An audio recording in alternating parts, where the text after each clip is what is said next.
Welcome, everyone, to another episode of Notes from the Aleph. An Aleph is a high point from which all things are visible, and from our vantage point, we'll be looking at tabletop role-playing games, their design, and the theory behind those designs. Around here, our motto is to be fair, build up, and have fun. I'm your host, GriffinVarro, joined by our editor of Theta, our local designer, Norman Rafferty, our good friend and GM, RedRabbit, and our other good friend and GM, Lessons Learned. When it comes to tabletop games, I have 15 years of experience running, playing, and frequently fixing problematic rules at the table. Pronouns are he, him, they, them. Lessons, why don't you go? Yes, I'm an speculative fiction author over at Amazon.com, where I have my Night and Stars as a collection of short stories. You can check it out. You can also find me here on every Sunday running a Mad Cat game of Greyhawk, old-fashioned play in new-fashioned clothing because I'm doing it in 5th edition. I don't know why, but I'm doing it anyway. And of course, you can find me also on YouTube, where you can find my latest project, which is the Mass Effect Legendary Edition, Abridged Edition, which I'm working on. If you like the trailer, give it a thumbs up, follow, etc. The more people do, the more energy it gives me to actually do the thing that I want to do. Yeah, Red, you're next. Hey, I'm RedRabbit. I run our Ironclaw game on Wednesdays on this channel. It's a lot of fun. You should come check it out. I also currently running a turns out long-running campaign of Vampire the Masquerade 5th edition, which I'm having a lot of fun with. I consider myself a student of narrative design and of game design. And Rafferty. Hello, Norman Rafferty. He, him, Sanguine Games. I have never, not once, after at least 9,000 times of clicking, won one of those free iPads in any of those click ads. But have you tried 9,001 times? They still run those? Now they're No, all I pull, don't think so. They're all pull levers out to avoid killing the princess. Can you do better? And all you get is seen ad. all you get is gems from Candy Crush. Everything. Well, speaking of Candy Crush, for today, at nearly every session at the table, I've seen dice behave a little strangely. Just this week, I saw one friend befall an extraordinary number of ones and fail at nearly everything. The week before, I saw an amazing number of criticals fly on the table and nearly spelled doom for all the players. And constantly, friends of mine are watching to see if someone will roll 3 20s in a row and have an excuse to say they instantly defeated something, because that's not a rule, but to them it is. These are all clearly narratives, and they're little stories that we've told ourselves about the short-term effects of the rolling dice that are in front of us, and those become part of the overall narrative of the game itself. But when it comes to narratives around these dice, we often are very, very wrong and see these patterns where they don't exist or exist only in the short sample sizes present among the last 5, 6, or 10 rolls that happen to be in memory and readily exclude evidence that makes the outstanding seem mundane or less interesting. These stories about probability can lead us to fallacies as we misinterpret what's in front of us and get us saying that what's happening isn't fair. So today we're going to talk about what is fair and what you think is fair and what that means when it comes to designing games. So Rafferty, you've rolled a whole bunch of dice, right? Yeah.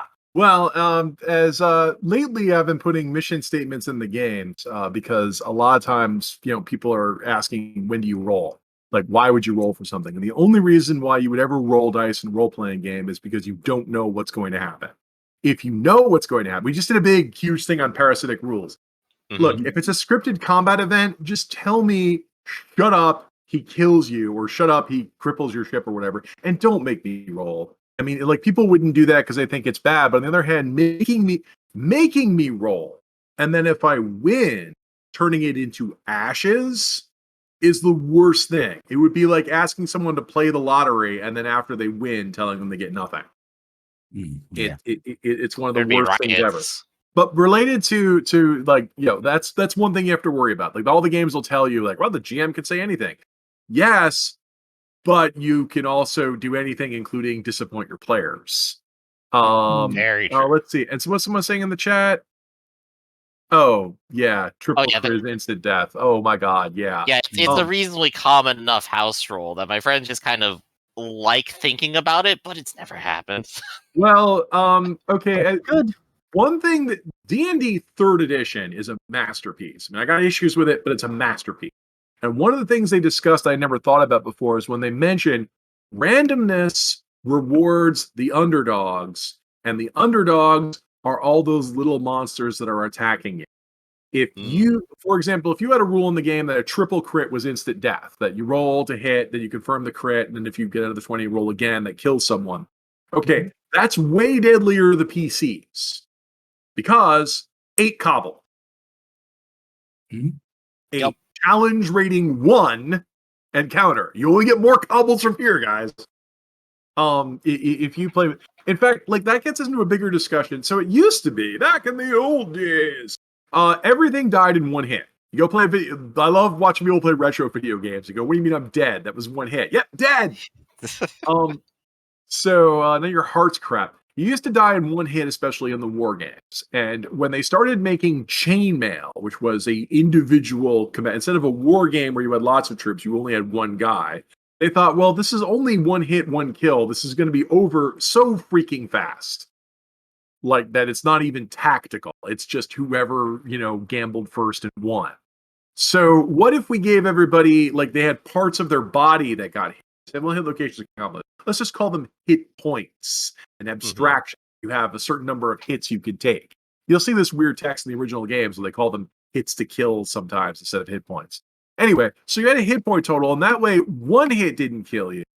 But randomly, if you spread it out over multiple trials, you might get killed. So that way you have 10, 12, maybe 15 hit points, and each weapon does 1d6 damage. So it's whoever loses the most. So now there's tactics to it. It's not 1 lucky hit takes you out.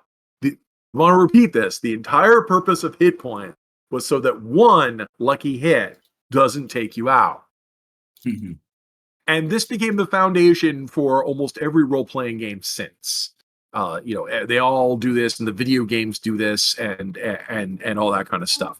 And that in general is a good idea. Nobody just wants to lose due to a single unlucky roll. So, Right. but that got kind of lost because D&D also decided, but we'll also have things that can instantly kill you, like poison instantly. It doesn't drain your hit points. Save versus poison. You fail, And laser dead. beams.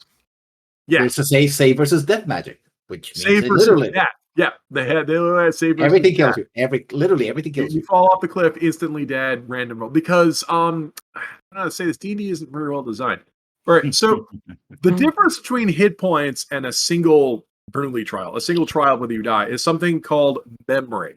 It's the idea that does the next probability have anything to do with the last probability? It's not enough that it's not enough that you get hit. You have to get hit 5 times. And to lose the fight, you have to get hit 5 times in between you hitting other people to take them out a certain amount of times. That makes it a gambling game with odds and strategy. Now, what big problem is that rolls by themselves don't have any memory. If my odds of a crit are 5% and I roll 8 crits in a row, what are my odds of rolling a 9th crit? Anyone? Not off the top of my head, but pretty low. No, 5%. The same as Yeah, it It's the doesn't same matter. percent. It doesn't But if you change. take it as a full set, but yeah, every die roll is If independent. you look at it, right, Yeah. and that's why a lot of players will complain that the RNG is off because they're biased. Mhm. They're Practice got it. They only I know Practice get it. People are only remembering their extreme rolls. In fact, most people only usually remember when they lose. There's a really good Hank Green on this, where he mentions that people remember those small losses more than they remember their big gains. It's a gambler fallacy. So that's why like randomness is a big hot topic in gaming. You'll get people who think more randomness sounds fun, but like the entire rule that someone just mentioned here of Pathfinder, where triple crit is instant death, which by the way was in D&D 3rd edition. Because everything, which is probably why it got carried over. People which just is why it's in remembered it. Pathfinder, but everyone only remembers Pathfinder now. But they also mentioned that if you put this rule in the game, you're going to have more player character deaths. So if that's something you want, Yeah, it's the repercussions of this, and obviously, as a game designer, randomness is on my mind because this gets back into another thing I mentioned before, which is a rule doesn't have to be fair; a rule has to appear fair. And so there's a big problem or design issue where you can write stuff that looks like it's good, but the math behind it's actually extremely bad. Yeah, that's when I originally pitched it. I went with the 10 versus 11, as a title, because, for example, death saves. The death save. You Classic. think it's fair because 10, from 1 to 20, 10 feels like the middle, except that people forget the 1. So actually, 10 is like slightly better than the average, which should be 11. You got plus 5% chance of You surviving. have a slightly plus 5%. It's They look like they're 55% even. instead of versus 50. 50%. But it feels like it's 50%. Well, Clearly, because it's we made the huge mistake in Iron Claw of saying versus 3 means you have to roll 4 or better to win, and everyone keeps asking, well, so it's 3s, right? It says no, it's 4s. You have to win. You have to beat it. So 3s are wins, right? No. So in future books, we stop doing that. Just 4. The target number is 4. Because you need wins, which are 4s or better. 3s are better or ties, and we had special rules for that. And we don't do that. It was dumb. We don't do that. I apologize. And like, to be fair, like, this happens like literally every session that I play like a D20 game. It's like, all right, so I rolled this number and that's their AC. Is that actually a hit? Does the defender win? I don't know. Is that the same thing for when it comes to saving throws? We got to go check again. Everyone is constantly confused about the edge point where you go failure to success. I thought it was every time. Hit the target number. I thought it was accepted. Hit the target number and you do it. Sometimes they get confused. Especially when it means that they could win if it's different. See, that's people's that people argue. I think meets it beats it works well because it rhymes. And if you've got something that rhymes and is easy to say, I thought that meant something syllables.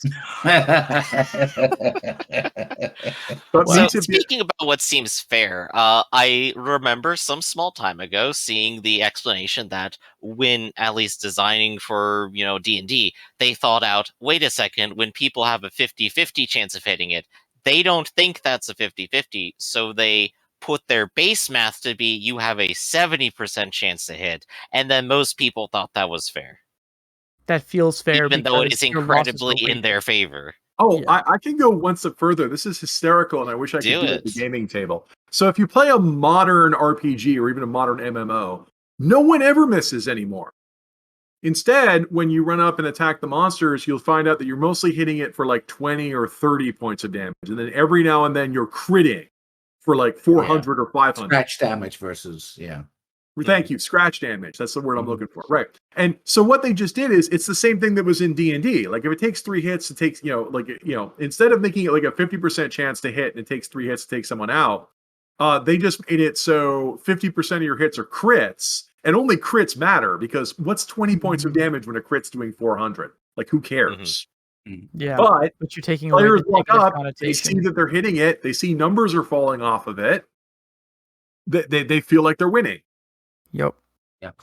One thing that maybe a personal thing is, and I know a lot of people, especially GMs, after play a while, it's like, well, I don't like hit points, so I'm going to go with something else, like reducing stats for damage. Traveler does this, other things like this. But to me, it kind of feels unfair, not because my character could die, but because there's a threshold when my character becomes useless. Oh, well, the reduction of stats came up a lot because it's in a lot of games. And we made a conscious choice not to do it in our games because, we wanted fights to end.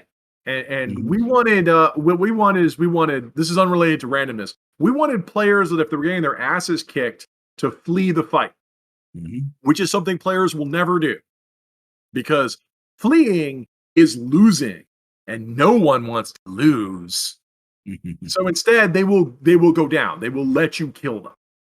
So, so some games came up with the theory, well, what if we reduced your stats? Obviously, if we encouraged a small loss on you and made your numbers go down, then when you got hurt, you would flee. And the answer is no, you don't. Because you hang around because probably your best numbers are in combat. because you already came to fight and you know this game, you have combat numbers. So if all of my numbers go down across the board because I have penalties, I'm still going to keep fighting because my fighting skills are still my best skills. In fact, I'm not going to try anything else because all of those went down too. So I'm just going to go ahead and keep fighting. So in theory, it would be, I guess related probability. In theory, you would say, oh, my numbers are low, I should retreat. But in practice, they're saying, oh no, everything's getting worse. I've got to keep hitting harder. I've got to roll better. This will win next time for sure. And a gambler's fallacy sets in and everyone dies. Yeah. Sorry, I just heard everyone dies. It made me laugh. No, but I mean, like, it's incredibly true. That's the behavior that'll happen at every single session of D&D that you'll see. Players will double down on the thing that they're already engaged with because they might just win. Usually they're right because the game's in their favor already. And see, that's what usually gets on my nerves about Fiat. Once again, Rafferty's war against Fiat is that, if for a random roll to matter, it has to matter.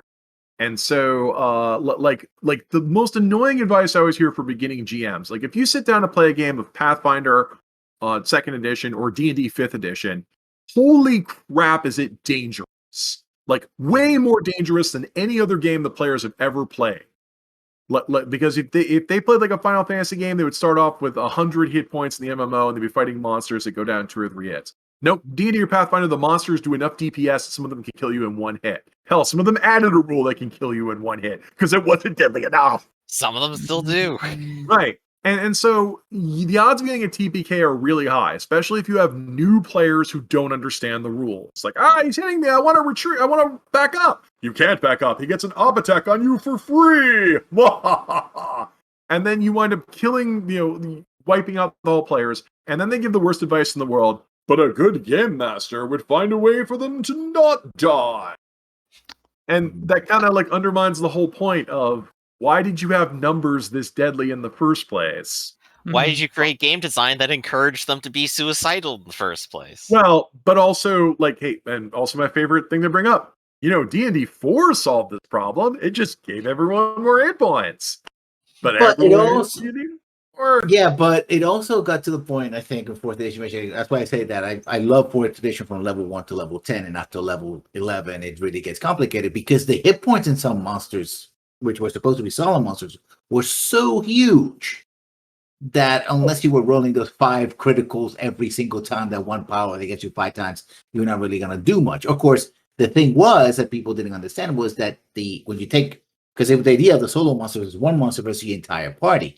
And the heal system of 4th edition was that if you took all your party members, I think every party member could easily have 500 to 1,000 hit points each. Yeah. If you calculate it. So together they would have 2,000-3,000 points hit points. So they wouldn't have as much as a monster, but they had a lot of hit points. But it didn't feel that way because of bloody conditions and some other things. Well, and also what you're running into parasitic rules stacked on top of probability rules.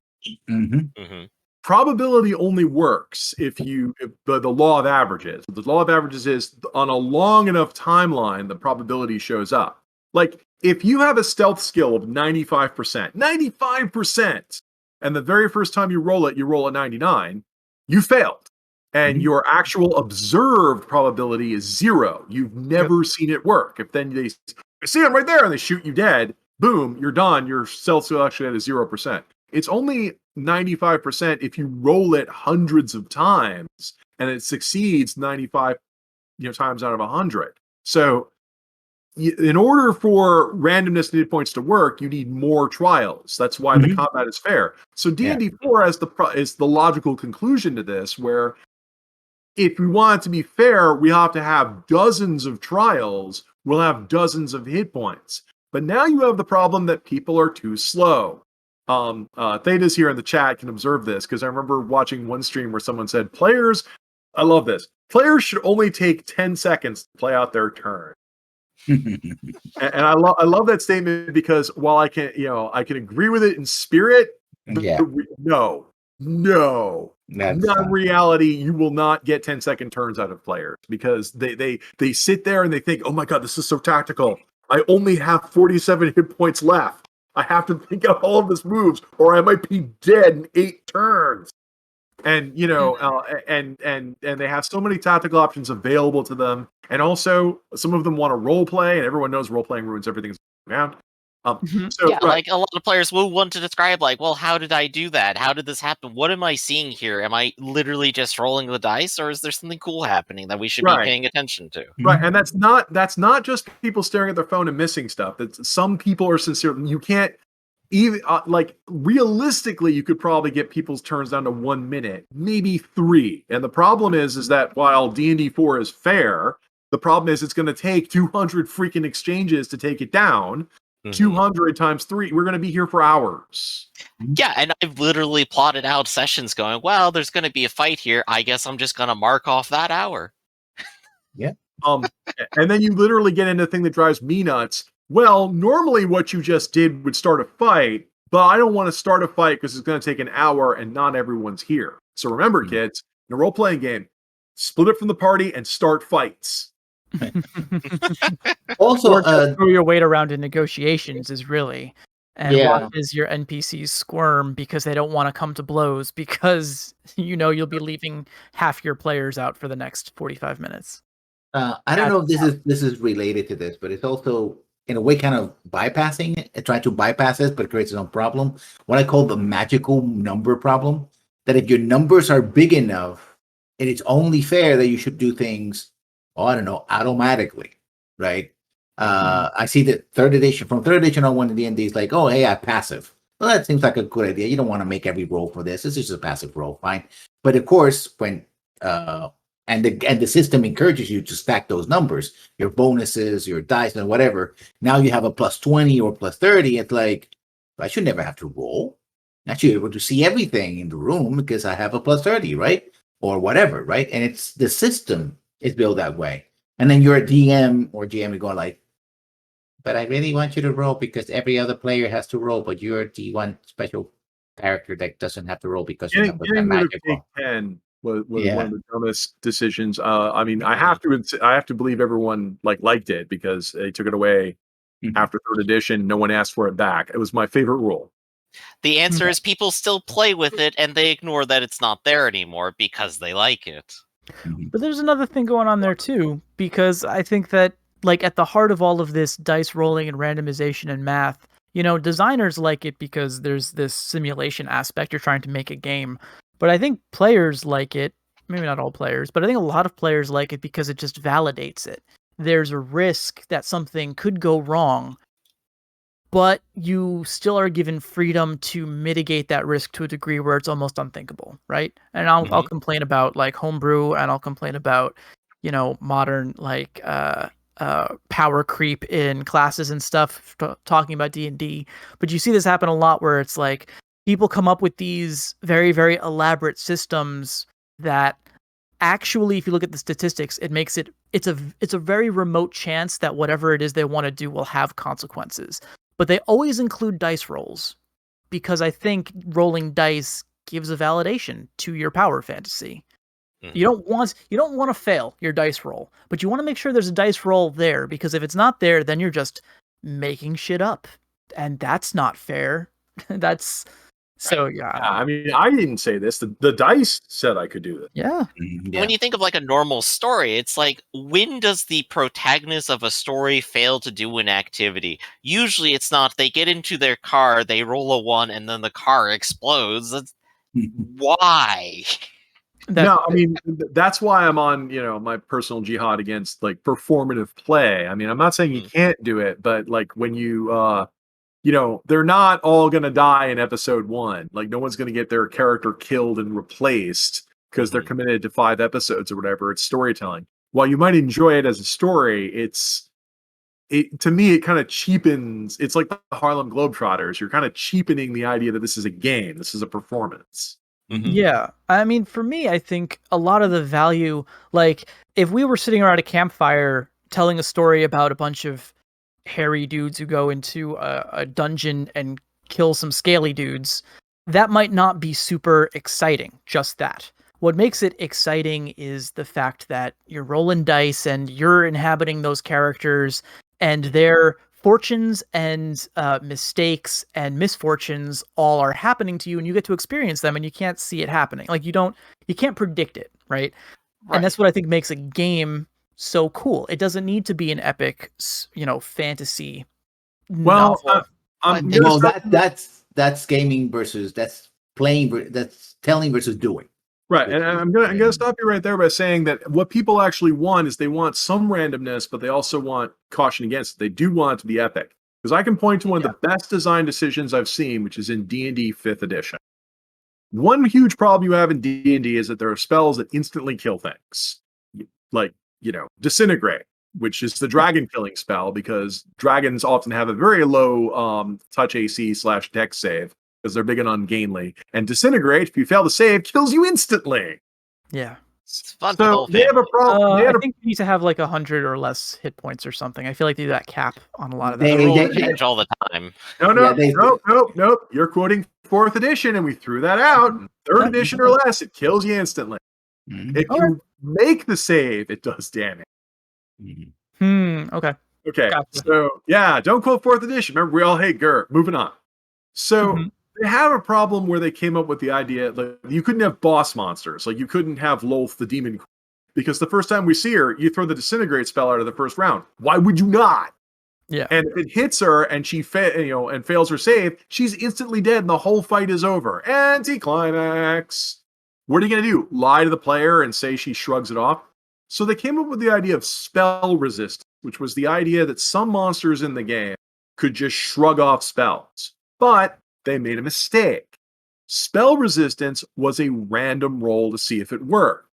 Now, when I see the Tiamat or Lolth, I still shoot them a disintegrate, but they have to fail 2 rolls in order for it to work. The spell resistance has to fail, and then they have to fail the disintegrate saving throw. It's less likely, but could still happen. And I'm speaking from experience where I've seen it happen.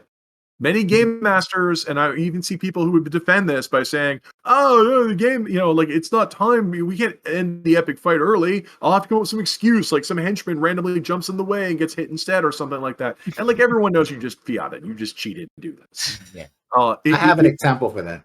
Yeah, go for it. Sure. It was a campaign, high level campaign, started at level 9 and then by level 15, where the first fight and the last fight ended with one single spell. Feeble Mind. Feeble Mind's an ender. Yeah. So we have these guys show up and we're gonna find them. It's like, oh, they have a spellcaster. Our spellcaster goes like Feeble Mind. They lost a spellcaster, we kill everybody else. Yeah, it's definitely, and it's an ender. So D&D 5th edition came up with the best and most brilliant solution. I wonder why it hadn't showed up before, which is any boss level monster gets passes 3 saving throws for free. Yeah. They just said they pass 3 saving throws. So this is what we mean by probability is problematic, because back when we made it spell resistance, it was kind of like saying, like, you fools, this monster has spell resistance. It might not work. Well, we're still going to do it. Why would we not? I'm a wizard. What else am I going to do? Shoot it with the crossbow? So you would still do it. And then if it did work, you had to give it to them. You put more probability in front of me and more random rolls. And I passed all of that. What are you going to do? Ruin my entire day and make me quit the game, rage quit, because I made 3 impossible rolls in a row? So instead, D&D 5th edition says, well, look, they get 3 of them, and I think you're supposed to tell the player this, because if you don't, you're a big jerk. But you say, okay, I had 3 get out of saves free, and I used 1 of them. So I'm down to 2. Yes. Yeah. Now it's a tactical choice, because I don't necessarily open with disintegrate, because I might want to get them. I need to bleed those 3 saving throws off of them first. So now it's a tactical, and also we know it's a boss encounter. Guys, keep hitting it so we can get through the like eventually we'll overcome both its hit points and its auto saves. And I do have a thought. But notice that what we just did here, there's still probability, because there's still randomness of whether we can kill it before it kills us. But now we also have automatics, non-random things. So many hit points and so many get out of saves free. Aren't those spell hit points? Spell hit points? Yeah, like we were already talking. Like the hit points exist as like the number of hits it takes to kill you. Now these are the number of spells it takes to kill you. These are There's gonna spell hit save. points. There are other things that aren't spell effects that can cause saving. That is true. You can But- choose when to use like And you- knockdowns and And that's nets. important. Yeah. If they were activated automatically, then the meta would just be throw a bunch of cantrips or like low level, like level 1 spells until you burn if through it all was of them. automatic, yeah. Yeah, So- it's the creature gets to choose whether it does it or not. So if you hit Yeah. me with a minor effect, like Ray of Frost, and Mhm, lower mhm. my speed by 10 feet, and then some people will try and go, Ray of Frost is a 10 roll down, save you go. Yeah, okay. But my point being here is that you can see that 5th edition has the maturity to recognize if you don't want something to happen, you have to tell people it just doesn't happen. You can't make it unlikely, because if you make it unlikely to happen, unlikely is not the same thing as saying no. And Yeah. and it will, and the Murphy's Law of the universe, it will eventually happen, and you will be caught with your pants down. I This think is the more first DM predictably, lesson. it's not that it randomly happens, but a player will go, I still want this unlikely thing to happen. I will now use the resources I have available to make sure that it does. Yeah. I will roll my extra 3 dice for willpower. I will go ahead and use my extra bonus ability. I will tap these 3 other resources. I will engineer a plot with you, the GM, specifically to get the scenario to happen. I want the unlikely to happen. Someone will try to make it happen. But yeah, you can plan for that though. And what I mean is what I'm really saying is that if you think of an outcome that you just cannot abide by, that should not happen, do not leave it to chance, even if it's a 1% chance, even if it's a 0.0001% chance. It's much more interesting if you set up situations where something that is unlikely is actually unlikely to happen. And then when it does, when your players through luck or through determination manage to make the impossible possible, then not only does it feel earned for them and for you as the one who can see all the math, it adds a lot more to that. And, Right, most recently I had and this was a vampire thing from last week, I had set up a situation where they were fighting a bunch of crazy evil punk rock fairies, and there was a slim chance that they could convince these fairies to like be cool and join with them. And I had one player who put himself in multiple rounds of risk to do it, and he was rolling against a very, very high difficulty, and he made his rolls. And it was just like, okay, I guess we're done, guys. That was great. Congratulations, you've got a pack of punk rock fairies on your side now. And it was awesome, and it felt sufficiently awesome. Because of probability, because of numbers. And also, so you're displaying good GM skills, because I've seen some GMs would, and some bad advice books out there, will tell you to go ahead and have players roll even if they can't succeed, even if it's pointless, and just turn everything to misery, or even slightly worse than this, the roll where they make it, but the GM doesn't kind of want to give it to them, so they kind of find some way to weasel to make it like a lousy victory or require a second roll or something like that. And like that's a mentality that if you don't want stuff to happen, you should tell them don't do it or it doesn't work. Because if you're giving them false hope and they make it, you're gonna lose these players. You're either they're gonna quit your game or worse, they're gonna hang around but never believe you. Yeah. You're going back to the spaceship example from last episode, where you guys had that spaceship fight that had to end in the spaceship crashing, right? Like, that's a betrayal, no matter how good you do, it's never going to end in your favor, which that sucks. Yeah, I should do my Metro 2033 playthrough and stream it for all of you, where I stand there motionless for 3 hours. Yeah. You can defeat the first 3 hours of the game doing absolutely nothing. Yeah. Wonderful. Wow. Yeah, the game splits itself basically. That's there's a bunch of encounters that you get into, but they're all scripted. Yeah.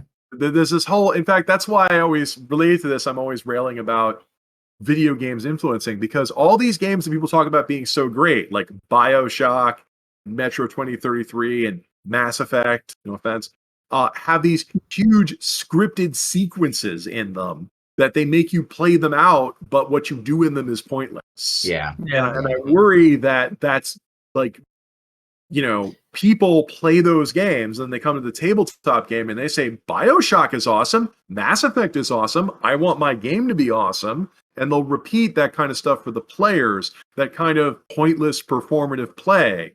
Yeah. You know, because I see it in the published adventures and I see it in the streams. I have to assume, you know, it's rubbing off on people, and that kind of thing. You know, if your player never figures it out, like, I need to couch this by saying that some players will never figure out that it was pointless. And I have to add, you might have performative players. No one on a stream show, like, you know, no offense to Critical Role and Dimension 20 fans, but they're not going to call the GM out on that show in the middle of the show as saying, oh, you just did that because it would be good theater. Like, no one's going to say that. It is good theater. Yeah. So I'm talking about, you will get some people who were told we were here to roll dice and have fun, and I'm all out of dice. You know, to go here, you know, like, have this kind of exciting kind of encounter, and then you lose them. Yeah. Yeah, at least when it comes to, like, BioShock, like, not having a choice is part of the text. That's the point of the game, like, 50-50 right there. That's a very fair point.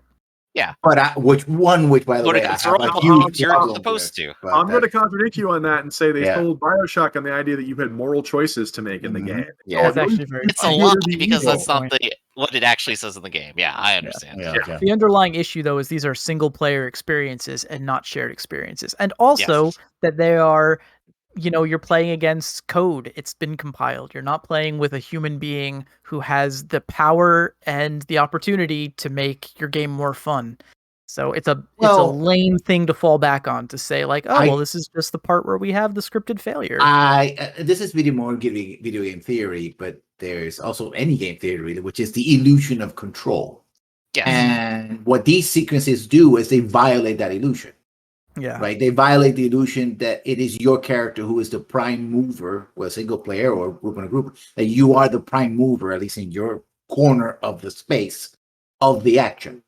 The moment it becomes scripted, whether it's a video game or a tabletop, it stops being, you know, the illusion is suspended or, you know, taken out. It's like, oh, I'm in a game and someone other than me has decided what's going to happen, which leads me to the question, what am I doing here? Yeah. Right. You know, what related to your prime mover and what someone brought up before is, okay, I've been in diceless games before, like one where we don't roll any dice or have any random elements in it. And the problem is that, like you just mentioned, everyone's the prime mover from their own perspective. This is a story about me and what I want to do. So, I mean, you might have a host who administrates that, but for the most part, most people want to win and they don't want to lose. So if it was only up to me, if you shot at me, I would tell you that you missed. And when I shoot, I would tell you all my bullets hit you. So, you know, obviously that can't be true in every case, or this story is going to get really boring. Stories can get very static. So we have made an agreement to surrender to dice. I have surrendered some of my control to the dice. We'll let a die roll do this, because random emergence will make this more interesting. It's now gambling. Maybe I'll succeed, maybe I won't. And as Red pointed out, if I succeed, haha, the dice validate. You see, I was lucky and awesome the whole time. And so, right. So the purpose of the dice is emergence. We want to make something happen that wouldn't have happened if I was just doing this solo and writing this by myself. We want something different. Yeah. So, speaking of emergence and having things happen, I think before we've briefly touched upon, like, dice pools and how it's cool that you could have 3 dice in World of Darkness, and that means that you're probably going to get a success and do the thing that you say that you can do, because you are an ordinary person with 2 dots in something and 1 dot in a skill. You can do it. You go and do it. And that's because you can kind of look at it on, like, a little bit of a curve. It's definitely going to come up with at least 1 amongst those 3 on 70% on each of them. Whereas, like, if you have the just 1d20, you're always going to have 5% chance to fail. You're always going to have 5% chance to succeed. And they're all completely even with each other. You don't really manipulate that whole lot. You either outclass it or you don't. Well, one thing that reminds me of old World of Darkness and Shadowrun and stuff like that was I like to call the bucket o' die system. Yeah. Which is like, oh, you get all these die, but it was so swingy that you could roll 15. You could roll 2 die, or 1 or 2 die, 3 die, and do something spectacular. But you roll 15 die and catastrophically destroy the city with. We're actually with saying the opposite here. When you're rolling a bunch of dice and counting successes, the more trials you have, the more likely you are to get 1 success. See, like if you're rolling like 3 dice in World of Darkness, a stat of 2 plus 1 die of training, you're 90% likely to get at least 1 success. I think it might be closer to 80, but you're really likely to get 1 success. Your odds of getting 3 successes are really low. Now, if you're a pro from Dover and have a stat of 5 and 5 dots in it, you're rolling 10 dice, you're still like 95% likely to get 1 success, but your odds of getting 3 or 4 have gone up marginally. This is different from, say, Savage Worlds or D20, where in D20, if I'm rolling a D20 and I have +1, my odds of getting, 12 or better are 50%. If I'm rolling a D20 and my odds are +12, my odds of rolling 12 or better are 100%. And so, but again, it's what feels fair versus what feels right. That's the feeling I get. It probably, the numbers are much better with more die and everything else. So you explained. Yeah, well, from a player, but from the perspective of a player, it's like I should almost always succeed with 15 or 20 die. Why am I constantly feeling like memory, of course, that I'm losing when I should be winning? Where if I again, it's fair. In the streams where I was saying, like, everybody, hey, look, I just rolled 2d12 and 2d8, not one of them's above 3. Yeah. And then people will say, RNG must be broken. No. You just have bad luck. I'm not counting all the times that I overkilled somebody in a single shot. It's very true. Yeah. I mean, the thing with all the statistical math is that there's no law of the universe that says that you won't roll a 1 every time you roll a die for the rest of your life. Yeah. It's math. It's theory. It's totally possible. Exactly. Totally possible. Right. It's a game design decision. I mean, notice that Dungeons and Dragons has text in it that says if you roll a 1, you miss. They don't say that on skills. They used to make a point of not saying it on skills. Now they just don't say it. They only say it's for combat. But yeah, D&D didn't care if you had like a 14 bonus. You'd always pass a 15 or better. But they always wanted you to miss in combat because they knew that any combat roll that you make that can't miss is not exciting. So I think one thing that we're finally seeing, because this used to be in older games like Rollmaster, but Rollmaster is no fun. I love it, but it's no fun. That we're finally seeing the idea of spectrum rolling. Like Dungeons and Dragons 2nd edition had an angry screed about how critical hits are the worst idea ever and you should never have them. And then in 3rd edition, they have critical hits. Because they like the idea of, odds of a good result and then rare odds of a spectacular result. And one thing, once again, emergence. And one thing that's really cool about the, Blades in the Dark, Powered by the Apocalypse, that fork, is they came up with the idea of the marginal success. Like a lot of games would have you, before you roll, add or subtract a gazillion mods. And then roll. And everybody hates that because that makes a turn take more than 10 seconds. It makes everybody do a bunch of math. And then I did a bunch of math and I missed anyway. Why did you waste my time? Whereas now what they've had is they have the, you roll, and if you get in a middle range, they'll say, okay, this might hit, this might not. Bargain with me. Do you have any favorable circumstances? Like, well, I'm good at combat, or I have a giant gun, or there's cover to hide behind, or something. You could invoke that. Or you could bargain with me. A lot of these games have things like saying, okay, if I'll let you run away, but you drop something. And, players will go, okay. In other words, marginal, because that makes emergence. And the nice part about the marginal success is that's a little bit more interesting than what we were seeing before, which was pass-fail. In a D20 game, you either make it or you don't. There's no, I made it, but I paid a price to get there. And that sort of marginal bargaining range is a lot more exciting when it comes to emergence, because you're still winning, but at what cost? It's the good middle ground between die rolling with a gazillion mods, pass fail, and just making crap up. But I would say, again, goes to my personal take on this. It's like when I compare, for example, Forge in the Dark versus Powered by the Apocalypse, although I think Powered by the Apocalypse games do this as well, when back and forth, is that the marginal success to me feels, especially Dungeon World, feels like I'm always failing. I can barely make it, which if you like it, it's cool. But when you go for the Fortune in the Dark, says, well, you could succeed if you want to. What are you willing to sacrifice? I mean, splitting the so like the devil's bargain. It's the same thing, but because it says it's split it's like I want to give you the devil's bargain up front. It feels like, okay, again, I'm empowered. I'm not simply I roll die. I'm like, oh, I'm screwed. I'm roll die. Are you talking about the devil's bargain from Blades in the Dark? Yeah, that's different. Yeah. But it feels different. Yeah, it feels different because it feels like, okay, I can do something about this, right? I can. But Blades in the Dark, it's funny because so Blades in the Dark has Devil's Bargain, which is you can ask the GM, I'll make this risk, I'll make the consequences for failure worse in return for making the success better, because Blades in the Dark has tiers of success. Powered by the Apocalypse, you either hit or you don't. 10 or better, you win. 6 or less, you lose. 7 or 9, we argue. But Blades in the Dark has tiers to it. So,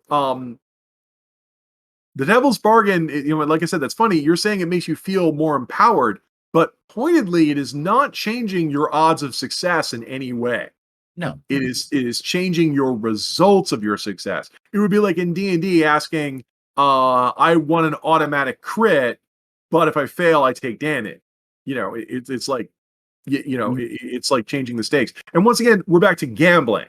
Like you're saying that makes you feel empowered because you're risking more on a die roll, so more stuff can happen. I mean, at least this fight's going to end sooner because either you're going to kill the guy or he's going to kill you. Well, I'm given the choice because I could not take the. And you like the choice of it too. You like it's like that. Yeah, I would totally agree with you right there. That I think what's missing from a lot, like when people talk about role playing, not role playing, where we're just throwing dice and not doing anything. It's because often the roles are presented to you very passively.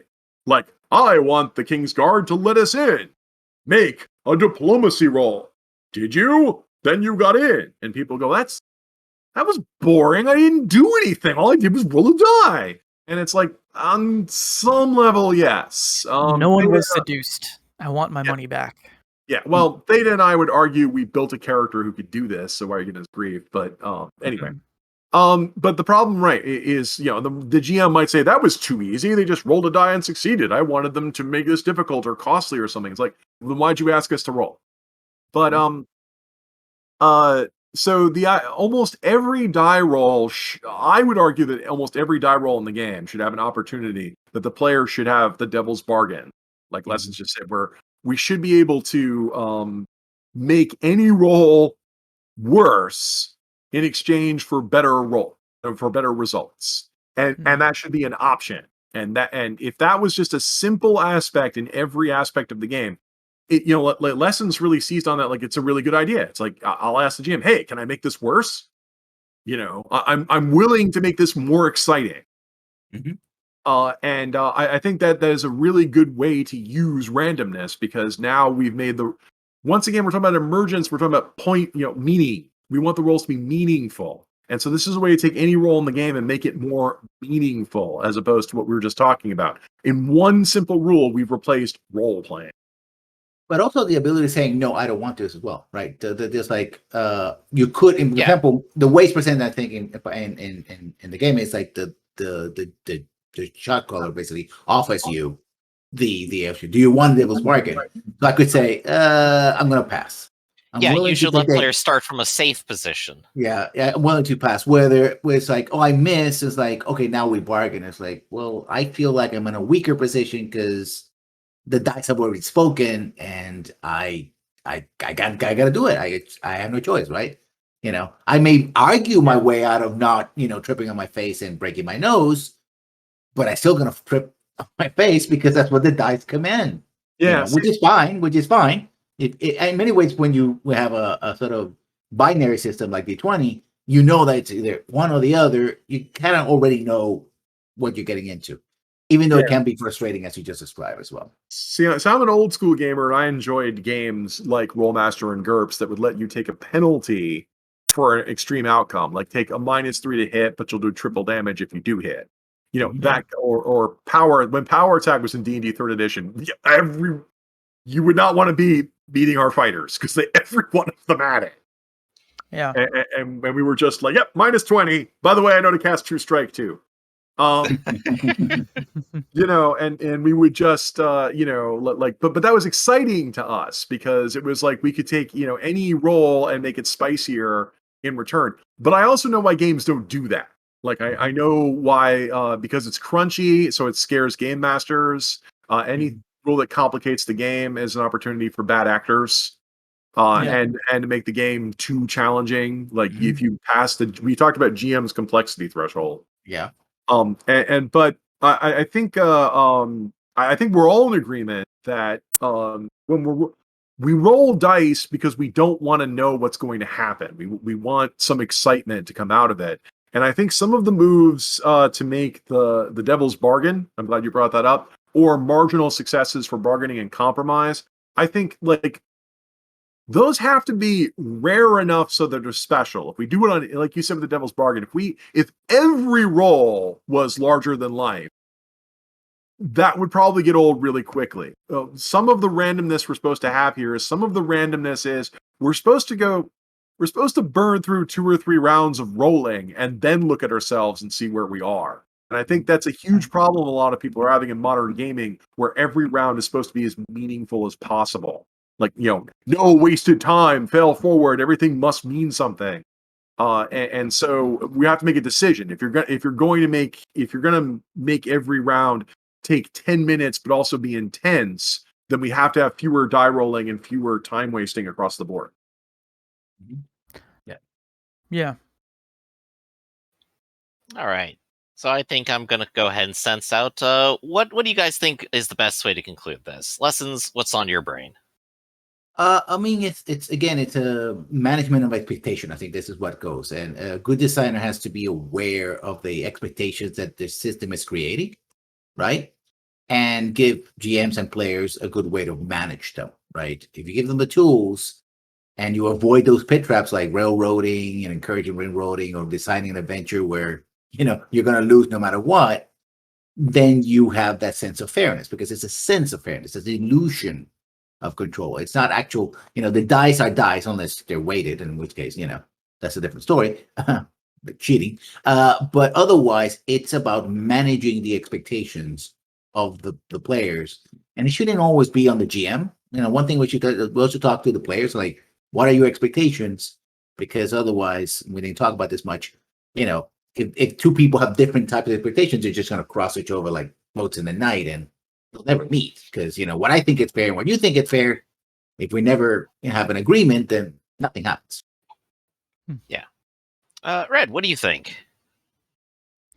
I think it was interesting. The last part of this conversation when we were talking about the gambling aspect of the game, because it made me realize that there are vestiges of that still are in games today. And I would say off the top of my head, the reckless attack for barbarians in 5e. In Vampire, we've got blood and willpower? Yeah. I'm thinking about, it's not rousing the blood, but it's something else. You can Blood buff.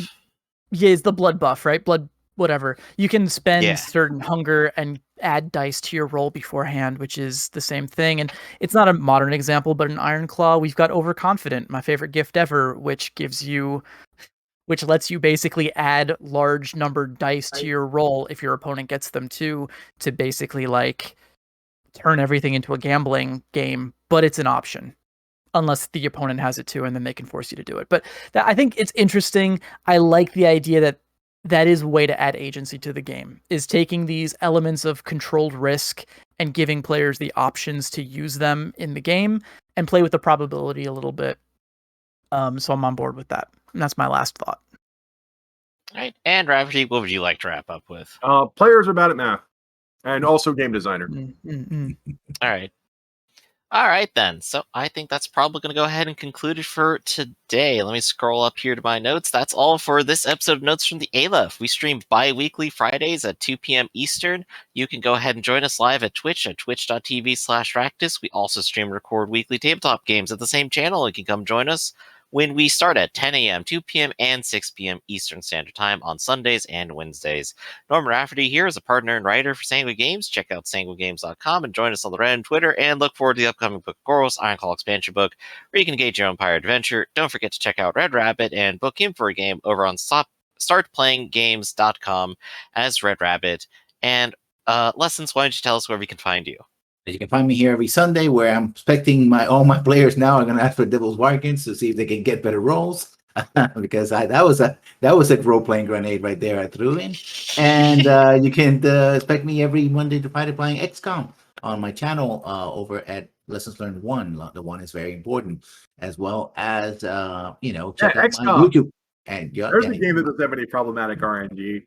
Not at Never all. missed the 95% in my life. Yeah, and also have every Monday and Friday you can check me out also on my YouTube channel, where I'm working on a new Mass Effect themed series. So hopefully you can check it out. And also the Patreon is also on my channel, so if you want to check my Patreon support my channel, that'll be perfect as well. Thank you. All right, so everyone be sure to like, comment, subscribe, and come see us all again. Till next time. Bye-bye. Bye.